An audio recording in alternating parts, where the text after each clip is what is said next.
വിശദമായ വാർത്തകൾ നോക്കാം. കേന്ദ്രമന്ത്രിയായി ഇന്നലെ സത്യപ്രതിജ്ഞ ചെയ്തെങ്കിലും സുരേഷ് ഗോപി ചുമതല ഏറ്റെടുക്കുന്ന കാര്യത്തിൽ ഇപ്പോഴും ആശയക്കുഴപ്പം തുടരുകയാണ്. തനിക്ക് കേന്ദ്രമന്ത്രി സ്ഥാനം വേണ്ട എന്ന് നേരത്തെ പറഞ്ഞതാണെന്നാണ് സുരേഷ് ഗോപി പറയുന്നത്. ഉടൻ തന്നെ മന്ത്രിസഭയിൽ നിന്ന് തന്നെ ഒഴിവാക്കുമെന്ന് പ്രതീക്ഷിക്കുന്നതായും സുരേഷ് ഗോപി മാധ്യമങ്ങളോട് പറഞ്ഞു. സിനിമയുടെ കമ്മിറ്റ്മെന്റ് ഉണ്ടെന്നാണ് സുരേഷ് ഗോപി പറയുന്നത്. ഒന്നും ആവശ്യപ്പെട്ടതില്ല, എനിക്കിത് വേണ്ടെന്ന് തന്നെ ഞാൻ പറഞ്ഞിരുന്നത്. എനിക്ക് തോന്നുന്നു എന്നെ റിലീവ് ചെയ്യും, താമസിയാതെ റിലീവ് ചെയ്യും. അവർക്ക് നന്നായിട്ട് ഞാൻ തൃശ്ശൂർക്കാർക്ക് ഒരു MP എന്ന നിലയ്ക്ക് നല്ല മികച്ച പ്രകടനം കാഴ്ചവെക്കും. സിനിമയാണ് കാരണമായി പറയുന്നതെങ്കിലും കേന്ദ്ര സഹമന്ത്രിയായി ഒതുക്കി എന്നുള്ള ഒരു പരിഭവം സുരേഷ് ഗോപിക്കുണ്ട് എന്ന സൂചനയും കിട്ടുന്നുണ്ട്. ക്യാബിനറ്റ് പദവിയാണ് അദ്ദേഹം ആഗ്രഹിച്ചത്. ഇത്തരത്തിലുള്ള വാർത്തകളും റിപ്പോർട്ടുകളും പുറത്തു വരുന്നുണ്ട്. പക്ഷേ സിനിമയിൽ അഭിനയിക്കുവാനുള്ള കമ്മിറ്റ്മെൻ്റ് ഉണ്ട്, വാക്ക് കൊടുത്തു പോയതാണ്. അതുകൊണ്ട് തന്നെ സിനിമ ഒഴിവാക്കാൻ പറ്റില്ല എന്ന കാര്യമാണ് സുരേഷ് ഗോപി പറയുന്നത്. ഇക്കാര്യം അറിയിച്ചിരുന്നതാണ്. പക്ഷേ തന്നെ മന്ത്രിയാക്കുകയാണ് ചെയ്തതെന്നും ചുമതല ഏറ്റെടുക്കുന്ന കാര്യം സംശയമാണെന്നും ഉടൻ തന്നെ ഒഴിവാക്കുമെന്നാണ് പ്രതീക്ഷിക്കുന്നതെന്നുമാണ് സുരേഷ് ഗോപി ഇപ്പോൾ പറയുന്നത്. സുരേഷ് ഗോപിയുമായി സംസ്ഥാനത്തെ BJP നേതാക്കൾ ഡൽഹിയിൽ ചർച്ച നടത്തി വരികയാണ്. K. സുരേന്ദ്രൻ ഇതേക്കുറിച്ച് പ്രതികരിച്ചിരുന്നു. അദ്ദേഹത്തിൻ്റെ വാക്കുകൾ കേൾക്കാം. സജിത്ത് ചേരുകയാണ് കൂടുതൽ വിവരങ്ങളുമായി ന്യൂസ് ഡെസ്കിൽ നിന്ന്. സജിത്ത്, ഇത് സുരേഷ് ഗോപി തീർത്ത് പറയുകയാണ് ഈ ക്യാബിനറ്റ് പദവിയൊന്നും മോഹിച്ചതല്ല, ഒരു മന്ത്രിസ്ഥാനവും മോഹിച്ചതല്ല എന്ന്. സിനിമയാണ് അദ്ദേഹം കാരണമായി പറയുന്നത്. ഈ പവൻ കല്യാണുമായി നേരത്തെ സുരേഷ് ഗോപി ഇതേക്കുറിച്ച് ചർച്ച നടത്തിയിരുന്നു. പവനും ഇങ്ങനെ ചില കമ്മിറ്റ്മെൻറ്റുകളുടെ കാര്യം ചർച്ച ചെയ്തിരുന്നു സുരേഷ് ഗോപിയുമായിട്ട്. ഇതൊക്കെ ഇങ്ങനെയൊക്കെ വാർത്ത വന്നിരുന്നു. എന്തായാലും സുരേഷ് ഗോപി ചുമതല ഏറ്റെടുക്കുന്നില്ല എന്ന നിലപാടിൽ തന്നെ നിൽക്കുകയാണോ? എന്താണ് ഇതിൻ്റെ അപ്ഡേറ്റായി വന്നിട്ടുള്ളത്? സുരേഷ് ഗോപിയുടെ നിലപാട് BJPയുടെ കേന്ദ്ര സംസ്ഥാന നേതൃത്വങ്ങളെ ഒരേപോലെ ആശയക്കുഴപ്പത്തിലാക്കുന്നുണ്ട്. കാരണം ഇന്നലെ അദ്ദേഹം സത്യപ്രതിജ്ഞ ചെയ്തതിന് ശേഷം ഡൽഹിയിൽ മാധ്യമങ്ങളോട് പ്രതികരിച്ചപ്പോൾ തന്നെയാണ് ഈ ആശയക്കുഴപ്പം അദ്ദേഹം പങ്കുവച്ചത്. താൻ നേരത്തെ തന്നെ ഈ സ്ഥാനം ആവശ്യപ്പെട്ടതല്ല, പക്ഷേ പാർട്ടി നേതൃത്വം കേന്ദ്ര നേതൃത്വം അത്തരമൊരു നിർദ്ദേശം വെച്ചപ്പോൾ താൻ വഴങ്ങിക്കൊടുത്തു. പക്ഷേ അതിനപ്പുറത്തേക്ക് താൻ ചുമതല ഏറ്റെടുക്കില്ല എന്ന സൂചന തന്നെയാണ് സുരേഷ് ഗോപി പങ്കുവച്ചത്. തന്നെ ഇതിൽ നിന്ന് ഒഴിവാക്കും, തൻ്റെ നിലപാട് താൻ അറിയിച്ചിട്ടുണ്ട്, തനിക്ക് സിനിമ ചെയ്യണം. ആ കാരണമാണ് സുരേഷ് ഗോപി പങ്കുവയ്ക്കുന്നത്. സിനിമ ചെയ്യേണ്ടതുകൊണ്ട് തനിക്ക് ഇതിൽ നിന്ന് ഒഴിവാകാനാവില്ല എന്ന നിലപാട് തന്നെയാണ് സുരേഷ് ഗോപി കാരണമായി പങ്കുവയ്ക്കുന്നത്. പക്ഷേ മഞ്ജുഷ്, ഇതിൻ്റെ ഒരു പശ്ചാത്തലം മറ്റൊന്നുകൂടിയുണ്ട്. കാരണം നമുക്കറിയാം, സുരേഷ് ഗോപി കേരളത്തിൽ നിന്ന് ആദ്യമായി BJPക്ക് വേണ്ടി ലോക്സഭയിലേക്ക് എത്തിയ ആളാണ്, വിജയിച്ച് കയറിയ ആളാണ്. അദ്ദേഹത്തിന് ഒരു മികച്ച പരിഗണന, അതായത് ക്യാബിനറ്റ് റാങ്കുള്ള ഒരു പദവിയിലേക്ക് അദ്ദേഹം എത്തും, ക്യാബിനറ്റ് മന്ത്രിയായി അദ്ദേഹം എത്തുമെന്ന് കരുതിയിരുന്നു. പക്ഷേ അത്തരം ഒരു പരിഗണന ഉണ്ടാവാത്തതിലുള്ള അതൃപ്തിയാണ് അദ്ദേഹം പങ്കുവയ്ക്കുന്നത് എന്ന സൂചനകളും അദ്ദേഹത്തോട് അടുത്ത ചില കേന്ദ്രങ്ങൾ പങ്കുവയ്ക്കുന്നുണ്ട്. പക്ഷേ സുരേഷ് ഗോപി ഔദ്യോഗികമായി അദ്ദേഹം പരസ്യമായി പ്രതികരിക്കുന്നത് സിനിമ എന്ന കാരണമാണ്. അദ്ദേഹത്തിന് ചില സിനിമാ കമ്മിറ്റ്മെൻറ്റ്സ് പൂർത്തിയാക്കാനുണ്ട്, സിനിമ ചെയ്യുക തൻ്റെ പാഷനാണ് എന്ന് അദ്ദേഹം പരസ്യമായി തന്നെ പറയുന്നു. പക്ഷേ പിന്നീട് എന്തിന് അദ്ദേഹം ഇന്നലെ ഈ സത്യപ്രതിജ്ഞയ്ക്ക് വഴങ്ങി എന്ന ചോദ്യമാണ് ഉണ്ടാവുക.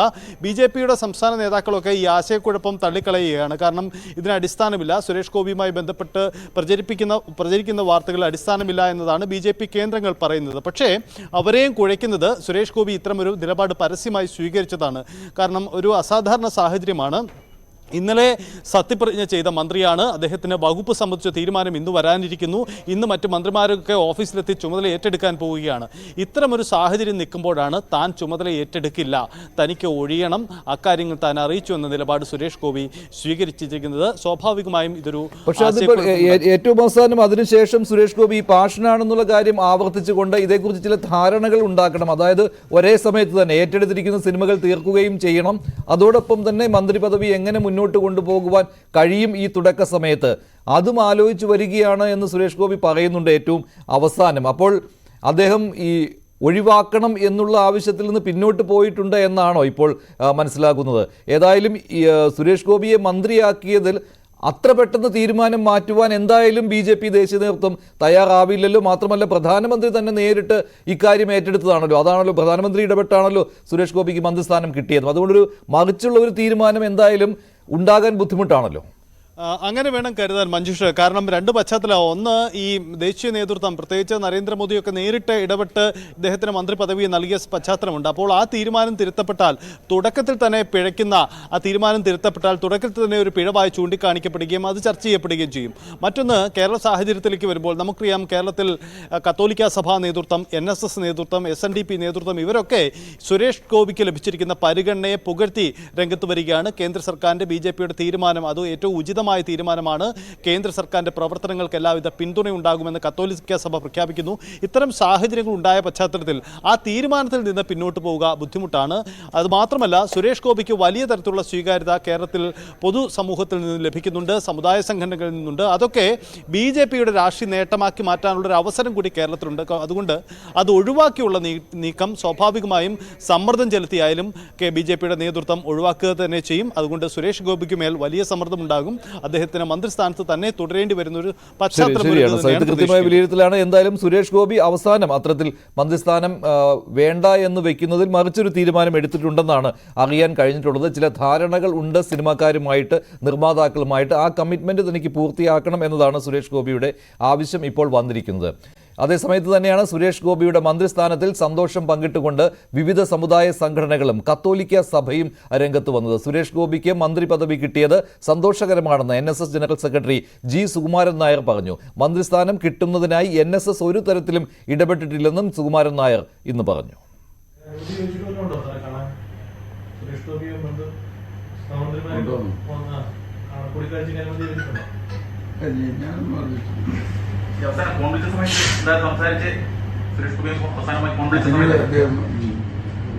ഇതിനു മുമ്പ് ഇലക്ഷന് ശേഷം ഫോണിൽ സംസാരിച്ചു. അത് കഴിഞ്ഞതിന് ശേഷം ഒന്നും ബന്ധപ്പെട്ടിട്ടില്ല. അതെന്റെ പരാതിയല്ല, അത് പറഞ്ഞിട്ട് മന്ത്രിസ്ഥാനം 2 നമ്മുടെ സംസ്ഥാനത്തിന് കിട്ടിയത്, കേരളത്തിന് കിട്ടിയത് സന്തോഷമുണ്ട്. അത് അവരെ അഭിനന്ദിക്കാനും എനിക്ക് താല്പര്യമുണ്ട്. ജനാധിപത്യം വിജയിക്കണമെങ്കിൽ ഏറ്റവും ആവശ്യം ശക്തമായ പ്രതിപക്ഷമാണ്. അത് കേന്ദ്രത്തിലായാലും സംസ്ഥാനത്തായാലും ഇല്ലാതെ പോയതിൻ്റെ ഗതികേട് നമ്മുടെ രാജ്യത്തെ ജനങ്ങൾ അനുഭവിക്കുന്നു. ഇപ്പോൾ ശക്തമായ ഒരു പ്രതിപക്ഷം കേന്ദ്രത്തിലുണ്ടായപ്പോൾ കേന്ദ്രത്തിൻ്റെ ടോൺ മാറി. കേരളത്തിലും ജനങ്ങൾക്ക് വളരെ അപ്രീതിയുണ്ട്. ഇനിയുള്ള കാലമെങ്കിലും അവർ പ്രതിപക്ഷത്തെ ഉൾക്കൊണ്ടുകൊണ്ട് ജനാധിപത്യം വിജയിക്കത്തക്ക രീതിയിൽ പ്രതിപക്ഷ ബഹുമാനത്തോടു കൂടിയുള്ള ഒരു ഭരണം അവർക്ക് നടത്തിയാൽ അവർക്ക് നല്ലത് എന്ന് ഞാൻ പറഞ്ഞു. SNDP യോഗം ജനറൽ സെക്രട്ടറി വെള്ളാപ്പള്ളി നടേശനും സന്തോഷം പ്രകടിപ്പിക്കുകയുണ്ടായി. സീറോ മലബാർ സഭയും സുരേഷ് ഗോപിയുടെയും ജോർജ് കുര്യന്റെയും നേട്ടത്തിൽ സന്തോഷം പ്രകടിപ്പിച്ചിട്ടുണ്ട്. കേന്ദ്ര സർക്കാരിന്റെ പ്രവർത്തനങ്ങൾക്ക് എല്ലാ പിന്തുണയും നൽകുമെന്ന് സഭ വാർത്താക്കുറിപ്പിൽ വ്യക്തമാക്കി.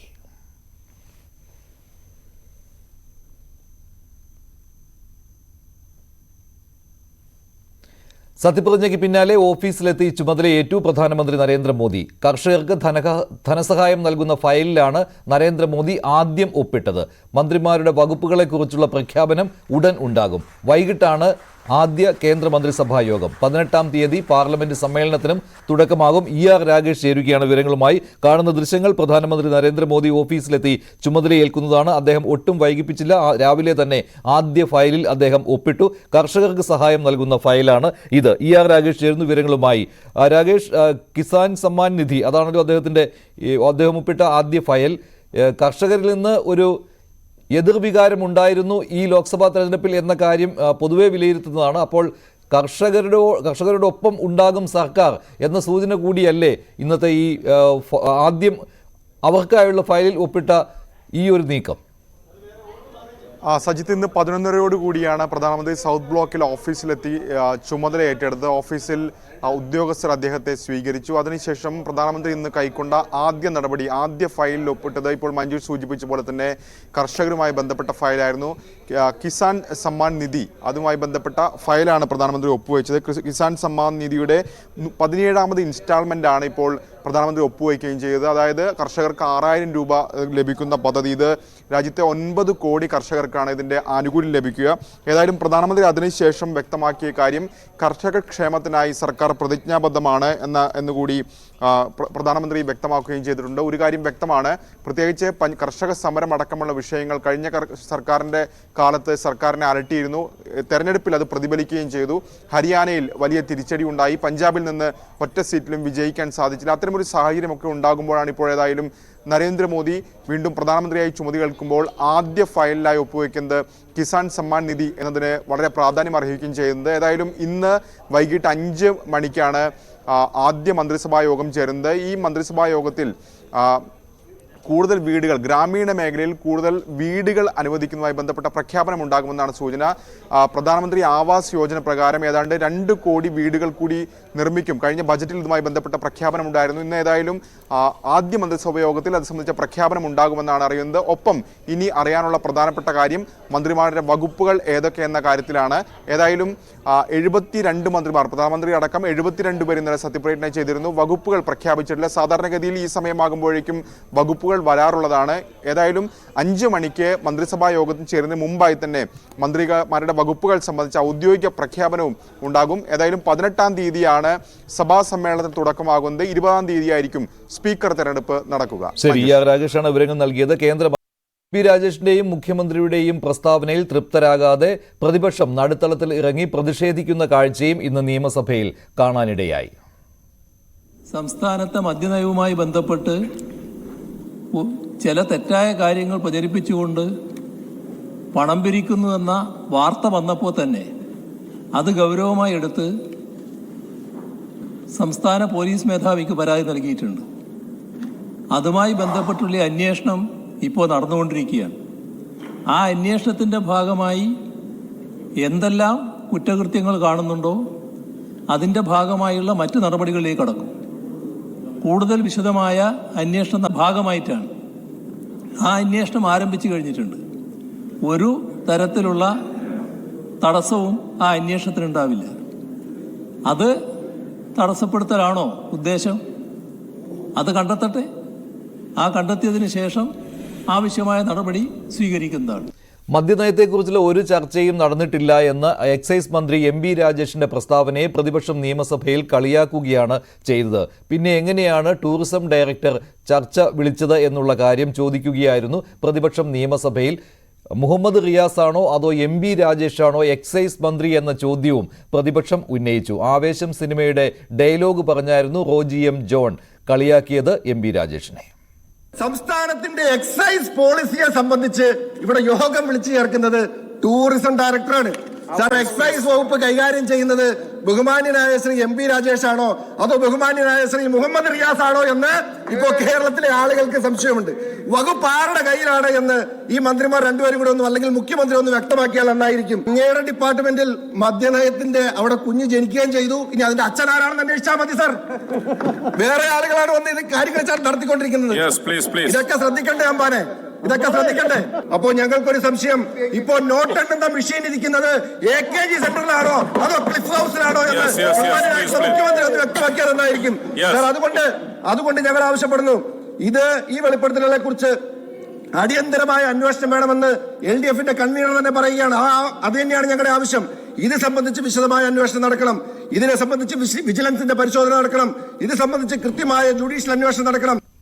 മദ്യനയവും ബാർക്കോഴയും ഈ 2 കാര്യങ്ങളുമാണ് ഇന്ന് നിയമസഭയിൽ പ്രതിപക്ഷം ഉന്നയിച്ചത്. ബഹളത്തെ തുടർന്ന് നിയമസഭ ഇന്നത്തേക്ക് പിരിയുകയും ചെയ്തു. കൂടുതൽ വിവരങ്ങൾ നൽകാൻ VV വിനോദ് ചേരുകയാണ്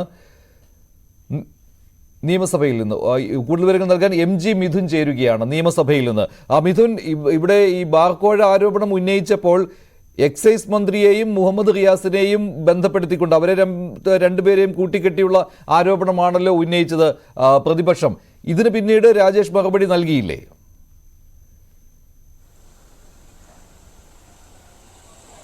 മനുഷ്യ തീർച്ചയായും ആദ്യ ദിനം തന്നെ ഈ ഒരു ബാർക്കോഴ വിവാദത്തിൽ പ്രതിപക്ഷം വലിയ രീതിയിൽ പ്രക്ഷുബ്ധമാക്കുന്ന തരത്തിലേക്ക് സഭാ നടപടികൾ നിർത്തിവെക്കേണ്ട തരത്തിലേക്ക് കാര്യങ്ങൾ പോവുകയും ചെയ്തു. അതിൽ പ്രധാനമായും പ്രതിപക്ഷം ഉന്നയിച്ച കാര്യം ഇതാണ്. സ്റ്റേറ്റ് ഹോൾഡേഴ്സിനെ വിളിച്ച് മീറ്റിംഗ് നടത്താൻ ടൂറിസം വകുപ്പിന് എന്ത് അധികാരമുണ്ട് എന്നുള്ള ചോദ്യമായിരുന്നു പ്രധാനമായും പ്രതിപക്ഷ നിരയിൽ നിന്ന് റോജി എം ജോൺ ചോദിക്കുകയും ചെയ്ത് ഇതിന് കൃത്യമായ മറുപടി നൽകാൻ MP രാജേഷിന് സാധിച്ചില്ല എന്നുള്ളത് തന്നെയാണ് ഏറ്റവും ശ്രദ്ധേയമായിട്ടുള്ള കാര്യം. ഒരു മാസത്തിലധികം ഏകദേശം 40-ലധികം യോഗങ്ങൾ ടൂറിസം വകുപ്പ് വിളിച്ചു ചേർക്കാറുണ്ട്. അത് ഏതൊക്കെ യോഗമാണ് എന്ന് അറിയാൻ സാധിക്കില്ല എന്നുള്ളത് ഒരു വിശദീകരണം മാത്രമായിരുന്നു മന്ത്രിയുടെ ഭാഗത്തുനിന്ന് വരികയും ചെയ്തത്. തുടർന്ന് ഇതിനെ കണ്ടിച്ചുകൊണ്ട് പ്രതിപക്ഷ നിരയിൽ നിന്ന് പ്രതിപക്ഷ നേതാവ് ഉൾപ്പെടെയുള്ള ആളുകൾ, അതായത് എക്സൈസ് വകുപ്പിനെ ടൂറിസം വകുപ്പ് ഹൈജാക്ക് ചെയ്തു അടക്കമുള്ള ഒരു ആരോപണം അവർ പ്രധാനമായും ഉന്നയിക്കുകയും ചെയ്തു. കൂടാതെ തന്നെ ഇക്കാര്യത്തിൽ ഒരു ജുഡീഷ്യൽ അന്വേഷണം വേണമെന്നുള്ള ആവശ്യം അദ്ദേഹം മുന്നോട്ട് വയ്ക്കുകയും ചെയ്തു. രാവിലെ അദ്ദേഹം ഉന്നയിക്കുകയും ചെയ്തു. കൂടാതെ തന്നെ ഇക്കാര്യത്തിൽ ഒരു ജുഡീഷ്യൽ അന്വേഷണം വേണമെന്നുള്ള ആവശ്യം അദ്ദേഹം മുന്നോട്ട് വയ്ക്കുകയും ചെയ്തു. രാവിലെ അദ്ദേഹം ഈ വിഷയത്തിൽ വിജിലൻസ് അന്വേഷണം വേണമെന്ന് ആവശ്യപ്പെട്ട് ചൂണ്ടിക്കാണിച്ചുകൊണ്ട് അദ്ദേഹം കത്ത് നൽകുകയും ചെയ്തൊരു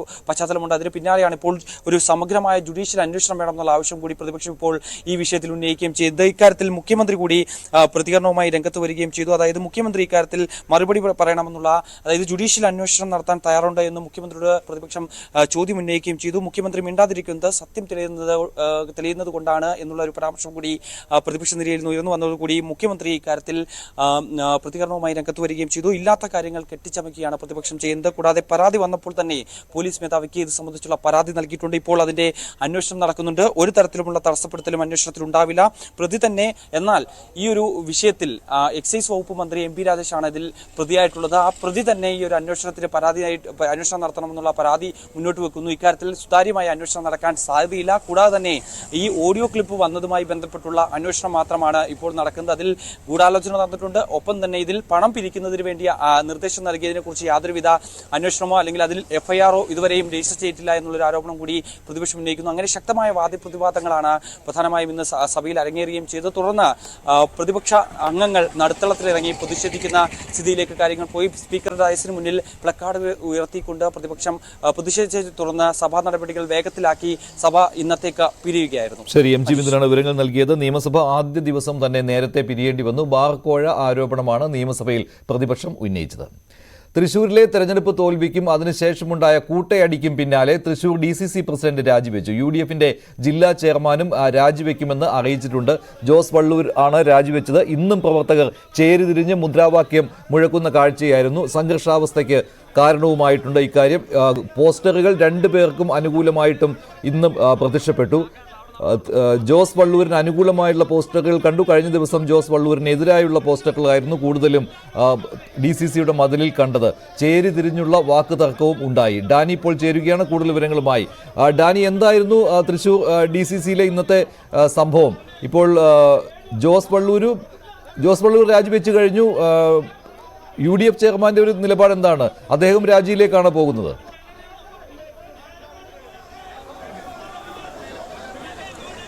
Manjusha, UDF chairman MP Vincent, മുൻ MLA കൂടിയാണ്, ജില്ലാ ചെയർമാനാണ് UDFന്റെ. അദ്ദേഹം രാജിയിലേക്ക് തന്നെയാണ് പോകുന്നത്.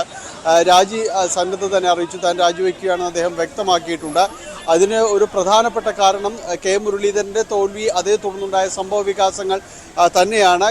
ഇതിന് ശേഷം വളരെ വ്യക്തമായ ആരോപണങ്ങളാണ് DCC പ്രസിഡന്റ് ജോസ് വള്ളൂരിനും UDFന്റെ ജില്ലാ ചെയർമാൻ കൂടിയായ MP വിൻസെന്റിനുമെതിരെ ഉയർന്നിരുന്നത്. ഇവരുടെ ഒരു നിസ്സംഗത ഇത് വലിയ രീതിയിൽ ഉണ്ടായിരുന്നു എന്നതടക്കമുള്ള ആക്ഷേപങ്ങൾ ഉയർന്നിരുന്നു.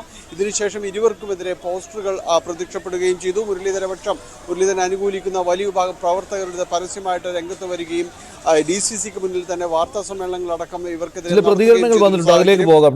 ഡാനി വരാം. ചില പ്രതികരണങ്ങളുണ്ട്, അതിലേക്ക് പോകാം. തൃശൂർ DCC ഓഫീസിലുണ്ടായ അനിഷ്ട സംഭവങ്ങൾ നമ്മുടെ ജില്ലയ്ക്ക് കോൺഗ്രസിന്റെ പേരിൽ ഒരു അവമതിപ്പുണ്ടായിരിക്കുകയാണ്. ആ അവമതിപ്പ് ജില്ലയിലെ കോൺഗ്രസ് പാർട്ടിയെ വലിയ ക്ഷീണത്തിലാക്കും എന്നുള്ളത് കൊണ്ട് പാർട്ടിയുടെ പ്രധാനപ്പെട്ട ഉത്തരവാദിത്തമുള്ള നേതാക്കൾ എന്ന നിലയ്ക്ക് ധാർമ്മിക ഉത്തരവാദിത്തം ഏറ്റെടുത്തുകൊണ്ട് ഞങ്ങൾ എല്ലാവരുമായി ആലോചിച്ച് ഒരു തീരുമാനം ഇപ്പൊ തന്നെ പ്രഖ്യാപിക്കും. തല്ലായാലും അങ്ങോട്ട് പോയിട്ടുണ്ടാക്കിയിട്ടുള്ളതല്ല, ഇങ്ങോട്ട് വന്നിട്ടുണ്ടാക്കിയിട്ടുള്ള തല്ലാണ്. ഈ തോൽവിയുടെ ഉത്തരവാദിത്തം ജോസേട്ടൻ എന്ന് പറയാൻ ഒരിക്കലും കഴിയില്ല. കാരണം സ്ഥാനാർത്ഥി അന്നത്തെ ദിവസം വന്നും കൊണ്ട് ജനങ്ങളെ രത്തിക്ക് ചെല്ലാണ്. ആ ജനങ്ങളോട് വോട്ട് ചോദിക്കുന്ന രീതിയിലുണ്ട് ഇല്ലേ ഒരു വോട്ട് കിട്ടല്. അതുപോലെയല്ല വെറുതെ ചെല്ലുക, കാണിക്കുക, പോരുക, വോട്ടിന്റെ തൊട്ടരത്ത് പ്രത്യക്ഷപ്പെടുക. പിന്നെ എങ്ങനെ വിജയിക്കുന്ന പറയണ്? നിരപരാധിയായ ജോസേട്ടനെ എന്തിനിതിലേക്ക് വലിച്ചിട്ടു? ഇതുപോലൊരു DCC പ്രസിഡന്റിന് ഉണ്ടാവില്ല. അത്ര നല്ല DCC പ്രസിഡന്റ് ആയിരുന്നു. ഇവിടെ അറിയാലോ 2-3 ദിവസമായിട്ട് ഇലക്ഷൻ കഴിഞ്ഞതിന് ശേഷം ഉണ്ടാകുന്ന നാടകങ്ങൾ ഇവിടെ ഞാൻ മനസ്സിലാക്കിയപ്പോൾ DCC പ്രസിഡന്റ് ജോസ് വള്ളൂരിനെ അന്യായമായിട്ട് ദ്രോഹിക്കുന്ന നടപടിയായിട്ട് മുന്നോട്ട് പോകുന്നത്. ഇവിടെ കള്ളു കുടിച്ചുകൊണ്ട് ആരോഗ്യം വന്ന വിഷയമുണ്ട്. ജോസ് വള്ളൂർ ആ സമയത്ത് മുകളിലേക്ക് കയറിയ ആളാണ്. അദ്ദേഹത്തിന് ഉൾപ്പെടുത്തിക്കൊണ്ട് അദ്ദേഹത്തിന് രാജ്യം ആവശ്യപ്പെടുന്ന കുറച്ച് ചില ആളുകൾ നടത്തുന്ന ഈ നാടകത്തിൽ ഞങ്ങൾ എതിരാണ്. ഞങ്ങൾ ഈ പറയുന്ന യൂത്ത് കോൺഗ്രസ് ആയ കേസിൽ ഇവിടെ തൃശൂർ ജില്ലയിൽ വളർത്തുന്നതിന് മുഖ്യ പങ്കുവഹിച്ച ജോസ് വള്ളൂർ ഈ അന്യായമായ ഇതിൽ രാജിവെക്കേണ്ട അവസ്ഥ വന്നാൽ ഞാൻ എന്റെ കോർപ്പറേറ്റ് സ്ഥാനം ഒരു രാജിവെക്കാനുള്ള രാജികത്ത് എഴുതിയിട്ടാണെന്ന് വന്നുള്ളത്. സാണ് രക്ഷപ്പെടേണ്ടത് എന്ന് ചോദിച്ചോളൂ ഞാൻ. അപ്പോഴേക്കും ചില ആൾക്കാരും ഇവിടെ ഉന്തും തള്ളാനും വരാം. ഇല്ലില്ല, ഞാൻ ഒരു യോഗം അറിഞ്ഞിട്ടില്ല. ഞാൻ DCCയിൽ ബഹളം കേട്ടപ്പോ വന്നതാ. സ്റ്റാൻഡിംഗ് കമ്മിറ്റി ചെയർമാനാ. ഞാൻ ഒന്നും അറിഞ്ഞിട്ടില്ല. ഞാനൊരു ഗ്രൂപ്പില്ലാത്ത ഒരാളാ. പാർട്ടി നന്നാവണമെന്ന് നമുക്ക് ആഗ്രഹമുള്ളൂ, വേറെ ഒന്നുമില്ല. എന്നെ ഒരു എന്ത് തള്ളി ഇവിടെ അല്ലല്ല. കയ്യേറ്റം ചെയ്യാൻ വന്നു. ഏതാ പാർട്ടിക്കാരാ? നമ്മുടെ പാർട്ടിക്കാർ ഇങ്ങനെ ചെയ്യില്ല. ഇവർക്ക് എത്ര കഴിവുണ്ടെങ്കിൽ ഇവര് CPM-കാര് BJP-കാരൊക്കെ അടിക്കിട്ടേ. പാവങ്ങൾ എത്ര പേര് രക്തസാക്ഷികളുണ്ട്. ഇത് കോൺഗ്രസ്സുകാരെ ഞങ്ങളുടെ തള്ളണം ആയിരിക്കും എന്ന് ഞാൻ വിചാരിക്കുന്നു. എനിക്കറിയില്ല, ആയിരിക്കും. അത് കാരണമാണല്ലോ യോഗത്തിൽ പങ്കെടുക്കാൻ വന്നത്. എന്താണെന്ന് അറിഞ്ഞിട്ട് എന്തിനാന്ന് അറിയില്ല. അപ്പൊ ഞാൻ പങ്കെടുക്കണില്ല. ഞാൻ തൃശൂർ DCCയിൽ ഇന്നും കയ്യാങ്കളി, ഉന്തും തള്ളും. അതോടൊപ്പം തന്നെയാണ് DCC പ്രസിഡന്റ് ജോസ് വള്ളൂരും തൃശൂർ ജില്ലയിലെ UDF ചെയർമാനായ MP വിൻസെന്റും രാജിസന്നദ്ധത അറിയിച്ചത്. ജോസ് വള്ളൂർ രാജിവെച്ചു, MP വിൻസെന്റ് രാജിവെക്കും. എന്തായാലും പ്രശ്നം കൈവിട്ട് പോവുകയാണ്. കഴിഞ്ഞ ദിവസങ്ങളിൽ ജോസ് വള്ളൂർ രാജിവെക്കണമെന്നുള്ള ആവശ്യം ശക്തമായതാണ്. ഇന്ന് ജോസ് വള്ളൂരിനെ അനുകൂലിച്ചുകൊണ്ട് ഡാനി, ഇന്ന് ജോസ് വള്ളൂരിനെ അനുകൂലിക്കുന്ന വിഭാഗമാണല്ലോ കൂടുതലായിട്ടും പ്രതികരിച്ചത്. വള്ളൂർ രാജിവെക്കുകയാണെങ്കിൽ ഞങ്ങളും രാജിവെക്കും എന്ന് പറയുന്നവരിൽ തൃശൂർ കോർപ്പറേഷനിലെ കോൺഗ്രസിന്റെ കൗൺസിലർമാരും ഉണ്ടല്ലോ. ഇത് വലിയ പ്രതിസന്ധി ഉണ്ടാക്കിയിരിക്കുകയാണല്ലോ മുരളീധരന്റെ തോൽവി ഇപ്പോൾ തൃശൂരിൽ.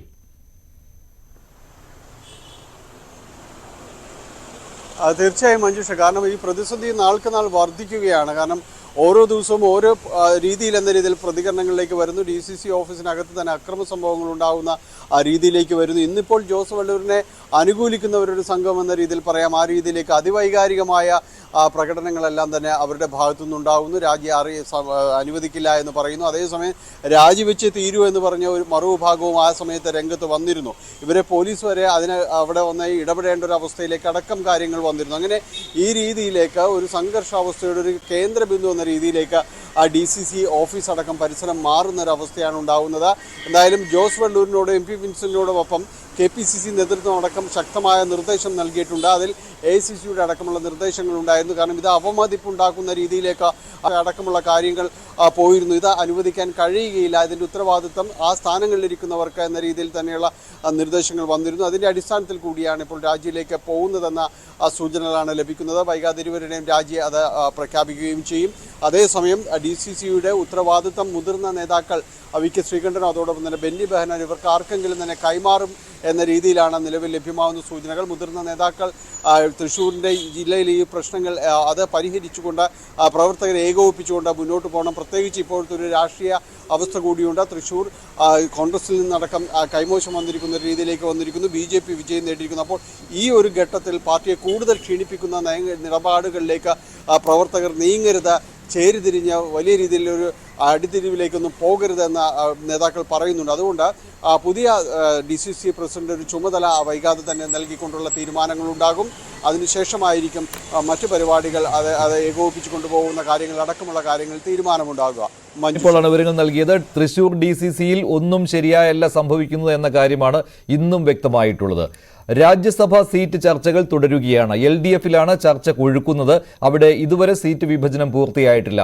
അതേസമയം UDFിൽ മുസ്ലിം ലീഗിൽ ആരായിരിക്കണം സ്ഥാനാർത്ഥി എന്ന കാര്യത്തിൽ ഇനി പ്രഖ്യാപനം മാത്രമേ ബാക്കിയുള്ളൂ. മുസ്ലിം ലീഗിന്റെ രാജ്യസഭാ സ്ഥാനാർത്ഥിയെ അല്പസമയത്തിനകം പ്രഖ്യാപിക്കും. ലീഗിന്റെ ഉന്നതാധികാര സമിതി യോഗം തുടരുകയാണ്. കൂടുതൽ വിവരങ്ങൾ നൽകാൻ CV അനുമോദ് ചേരുകയാണ്. അനുമോദ്, എന്തായാലും അഡ്വക്കേറ്റ് ഹാരിസ് ബീരാൻ ഇക്കാര്യം സ്ഥിരീകരിച്ചിരിക്കുകയാണല്ലോ. അദ്ദേഹം തന്നെ ആയിരിക്കും ലീഗിന്റെ രാജ്യസഭാ സ്ഥാനാർത്ഥിയെന്ന്. ഇതിൽ യൂത്ത് ലീഗിന് അമർഷമുണ്ട് എന്നുള്ള കാര്യവും സംശയമില്ലാത്തതാണല്ലോ. തീർച്ചയായും മഞ്ജുഷ്, ഹാരിസ് ബീരാന്റെ പേര് തന്നെയാകും നേതൃത്വം പ്രഖ്യാപിക്കുക. അദ്ദേഹം ഇന്ന് രാവിലെ തിരുവനന്തപുരത്തെത്തി നേതാക്കളുമായി കൂടിക്കാഴ്ച നടത്തിയിട്ടുണ്ട്. അദ്ദേഹവും നേതൃയോഗത്തിന്റെ ഭാഗമായിട്ട് ഉന്നത നേതാക്കളെ കണ്ടിട്ടുണ്ട്. അല്പസമയത്തിനകം തന്നെ തിരുവനന്തപുരത്ത് പാണക്കാട് ഹാളിൽ വെച്ച് ഈ ഒരു പ്രഖ്യാപനം നടക്കും. അതിന് മുന്നോടിയായിട്ടുള്ള നേതൃയോഗമാണ് ഇപ്പോൾ തിരുവനന്തപുരത്ത് പുരോഗമിച്ചുകൊണ്ടിരിക്കുന്നത്. നമുക്കറിയാം, യൂത്ത് ലീഗിനെ സംബന്ധിച്ച് ഈ ഒരു സീറ്റ് വലിയ പ്രതീക്ഷയുണ്ടായിരുന്നു. കാരണം പാർലമെന്റ് തെരഞ്ഞെടുപ്പിന്റെ സമയത്ത് തന്നെ യൂത്ത് ലീഗിന് ഉറപ്പ് നൽകിയതാണ് രാജ്യസഭ സീറ്റ് എന്നത്. പക്ഷേ കാര്യത്തോടെടുത്തപ്പോഴേക്കും സാഹചര്യങ്ങൾ മാറി. ഹാരിസ് ബീരാൻ സുപ്രീം കോടതിയിൽ ലീഗിൻ്റെ പല കേസുകളും ഹാരിസ് ബീരാനാണ് കൈകാര്യം ചെയ്യുന്നത്. മാത്രമല്ല, ഇപ്പോഴത്തെ സാഹചര്യത്തിൽ നിയമപരമായിട്ട് കേന്ദ്ര സർക്കാരുമായി ലീഗ് പല വിഷയങ്ങളും ഏറ്റുമുട്ടൽ നടത്തുന്നുണ്ട്. അതിലൊക്കെ തന്നെ ഹാരിസ് ബീരാൻ്റെ സാന്നിധ്യം ലീഗിനെ സംബന്ധിച്ച് വലിയ ശക്തിയാണ്. ആ ഒരു ഘടകം അദ്ദേഹത്തിന് അനുകൂലമായിട്ടുണ്ട്. അതോടൊപ്പം തന്നെ ഡൽഹി കേന്ദ്രീകരിച്ച് പ്രവർത്തിക്കുന്നു എന്നതിനും മറ്റൊരു പോസിറ്റീവായിട്ടുള്ള കാര്യമായിട്ടാണ് ലീഗ് നേതൃത്വം കാണുന്നത്. ഒപ്പം തന്നെ അദ്ദേഹത്തിൻ്റെ യൂത്ത് ലീഗിനെ സംബന്ധിച്ച് ഈ ഒരു സീറ്റ് താഴെ തട്ട് മുതൽ പ്രവർത്തിച്ചു വരുന്ന യൂത്ത് ലീഗ് നേതാക്കൾക്ക് നൽകണമെന്ന് ആവശ്യമായിരുന്നു ഉന്നയിച്ചിരുന്നത്. ഫൈസൽ ബാബുവിൻ്റെയും പി കെ ഫിറോസിൻ്റെയും പേരാണ് നേതൃത്വത്തിന് മുമ്പിൽ യൂത്ത് ലീഗ് മുന്നോട്ട് വെച്ചത്. പക്ഷേ അവർക്ക് സീറ്റ് ലഭിക്കുകയില്ല. നിയമസഭാ തെരഞ്ഞെടുപ്പ് പരിഗണന നൽകുമെന്നൊരു ഉറപ്പുമാകും നേതൃത്വം നൽകുക. എന്താണെങ്കിലും വലിയ പരസ്യമായ പൊതുക്ഷേത്രത്തിലേക്കോ പൊട്ടിത്തെറിയിലേക്കോ യൂത്ത് ലീഗ് പോകില്ല എന്ന് തന്നെ വേണം കരുതാൻ. പ്രതിഷേധം അല്ലെങ്കിൽ അവർക്ക് പറയാനുള്ളത് നേതൃത്വത്തെ അറിയിക്കും. തുടർന്ന് പാർട്ടി അവർക്ക് നൽകുന്ന ഉറപ്പാണ് ഇനി ഏറ്റവും പ്രധാനപ്പെട്ട കാര്യം. എല്ലാ തവണയും കൊടുക്കുന്നത് പോലെ ഒരു വാഗ്ദാനം മാത്രമാകുമോ നൽകുക എന്നുള്ളതാണ് കണ്ടറിയേണ്ടത്. എന്നാണെങ്കിലും അല്പസമയത്തിനുള്ളിൽ തന്നെ ഇക്കാര്യത്തിലൊരു പ്രഖ്യാപനം വരും. ഈ ലീഗ് നേതൃത്വം എന്തെല്ലാം വിശദീകരണങ്ങളാകും ഇതിൽ പരസ്യമായി പറയുക എന്നുള്ളതാണ് ഏറ്റവും പ്രധാനമായി. ഇനി അത് മാത്രമേ അറിയാൻ ബാക്കിയുള്ളൂ. അഡ്വക്കേറ്റ് ഹാരിസ് ബീരാനെ എന്തുകൊണ്ടാണ് രാജ്യസഭയിലേക്ക് അയക്കാൻ മുസ്ലിം ലീഗ് തീരുമാനിച്ചത്? ഇക്കാര്യത്തിൽ ഒരു വിശദീകരണം എന്താണ് എന്നത് മാത്രമേ ഇനി ബാക്കിയുള്ളൂ. പ്രധാന നേതാക്കൾ തിരുവനന്തപുരത്തായതുകൊണ്ട് ഉന്നതാധികാര സമിതി യോഗം നടക്കുന്നത് തിരുവനന്തപുരത്താണ്. അതുകൊണ്ട് തന്നെ പ്രഖ്യാപനവും തിരുവനന്തപുരത്ത് വെച്ചായിരിക്കും. അതേസമയം LDF-ൽ ഇതുവരെ കാര്യത്തിൽ ധാരണ പോലും ആയിട്ടില്ല. CPI-യും കേരള കോൺഗ്രസ് എമ്മും സീറ്റ് വേണം എന്ന നിലപാടിൽ ഉറച്ചു നിൽക്കുകയാണ്. ഇനി വിട്ടുവീഴ്ച ചെയ്യേണ്ടി വരിക CPM ആണോ എന്നുള്ള ചോദ്യമാണ് ഉയരുന്നത്. ഇന്ന് LDF യോഗം ചേരുന്നുണ്ട്. CPM സെക്രട്ടേറിയറ്റ് യോഗം ഇപ്പോൾ ചേരുകയാണ്. കൂടുതൽ വിവരങ്ങളുമായി VV അരുൺ ചേരുന്നു. അരുൺ, ഇന്ന് എന്തായാലും ഒരു തീരുമാനം ഉണ്ടാകുമെന്ന് പ്രതീക്ഷിക്കാൻ പറ്റുമോ? ഇനിയിപ്പോൾ നോമിനേഷൻ കൊടുക്കുവാനുള്ള തീയതി തീരാൻ പോവുകയാണ്.